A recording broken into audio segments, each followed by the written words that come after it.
So most people are outraged, obviously, by what happened to Charlie Hebdo in France, and 12 people who were killed, 4 that were injured, and the 3 guys who did it were shouting Allahu Akbar, and that they have avenged the Prophet. Why does the Prophet need avenging is a good question. Can't he handle it himself? He's a prophet, right? How about Allah? He can't handle it? He needed you?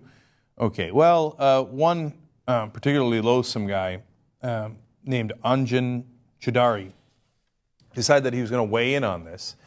He's been on Fox and CNN, and he said, here, he's a Muslim cleric, apparently a radical one in Britain. He said, Muslims love the Messenger Muhammad more than their parents, children, and even themselves. Why don't people understand? Well, that sounds like a cult, doesn't it? And look, I'm not a believer. I'm not a believer in Christianity, Islam, Judaism. I don't believe any of it. Chosen people is an absolute joke. Guy walks on water, virgin birth. I mean, are you mental? Are you mental? That's what you are, right? I don't believe in any of those fairy tales. I also don't believe Thor has a really strong hammer, or the Zeus throws down lightnings, or comes down every once in a while and has sex with humans. But do you understand that if you're not a believer, all those myths sound equally crazy, okay? And then sometimes, wow, look at that. Crazy people take those myths and decide to do crazy things with them, okay? But yet we're supposed to respect that. Okay, now, so I've told you already, I'm a non-believer, I'm agnostic, right? If you believe in your religions, I have nothing but eternal damnation facing me. So 2 points about that. One, isn't that enough? So the guys you killed, the cartoonists that you killed for the attackers that I'm talking to here, what can you do to them that Allah couldn't? How small is your Allah that, first of all, while running the universe, he takes great offense at cartoons? He's got to be the most sensitive, supreme being I've ever heard of. I mean, while he's off in whatever galaxy he's in, he said, oh my God, look at what the Danish and the French did with those cartoons.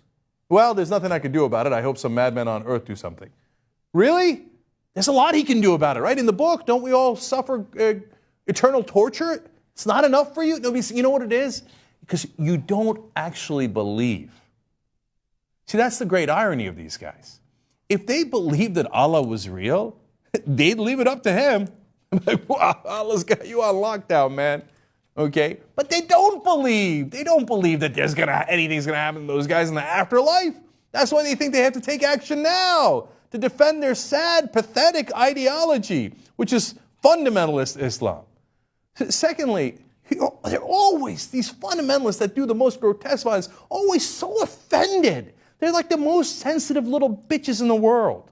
They're constantly crying, I'm offended, I'm offended, I'm offended. I'm offended by your murders. I'm offended by your barbarism. But am I also not allowed to be offended that you think I will be tortured for eternity? Doesn't that sound offensive? That sounds pretty offensive, isn't it? But I'm supposed to be tolerant to religions. I'm supposed to say, no, we don't want to offend them. We don't want to offend them. They say we will be burned alive for the rest of time after we pass away. But they're the ones offended. They said in the past, oh, black people are supposed to be slaves. You think they didn't say that? Look it up in the history books. And by the way, the Christians said it, the Muslims said it, they all kept slaves, right? But God forbid we should offend them. Now they say gays will burn in hell and they shouldn't be married and they shouldn't be allowed to adopt and all these different things. And in some countries, they say that if you're flagrantly gay, you should be executed. But we shouldn't offend them. We shouldn't offend them. Don't you understand how holy our Prophet Muhammad is?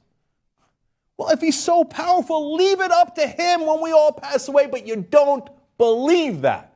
You see, I believe in science. So, for example, let's call my God science, right? One of his prophets is gravity.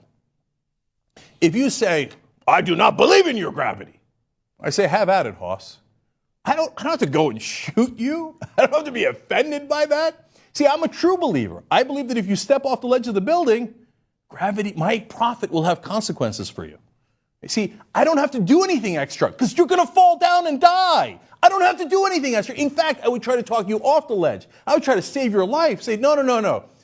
My prophet and my God is not to be messed with. 2 plus 2 actually equals 4. And if you step off that ledge, gravity, believe me, will have consequences for you. I don't have to do anything to protect the honor of gravity or science. You see, you don't believe that there is a God. You don't believe in Allah. You don't believe in Muhammad. That's why you think you have to protect their honor, because you think they don't actually exist and can't stand up for themselves. Your book says they can, but you don't believe that. So here's more from this clown, the cleric that I was just talking about.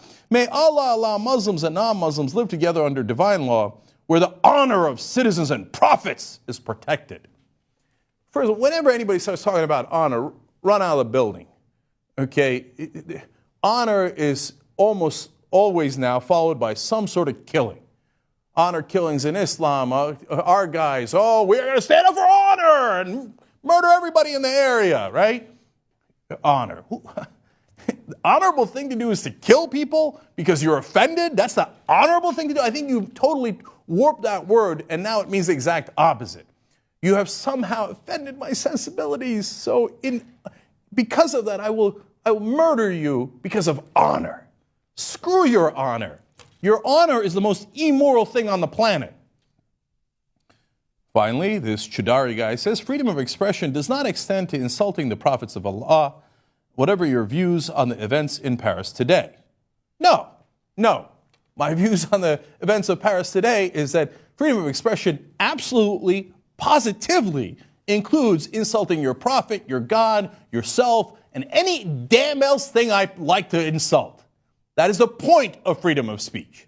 If you don't understand that, there's a wonderful country called Saudi Arabia where you could take your sorry ass back to, okay? Now, I don't know where you come from and I don't care. But look, here's another option for you. Iran. Pick your poison, okay? Those are religious states. If you're Christian, maybe you want to head down to the Vatican. I don't care, but we're not those countries. We're the country that protects freedom of speech, including offensive speech, including speech that you find horrific, including your speech that tells me that I am going to be eternally tortured. But I am willing to protect that speech because I know for a fact that not only is it not true, you don't even think it's true.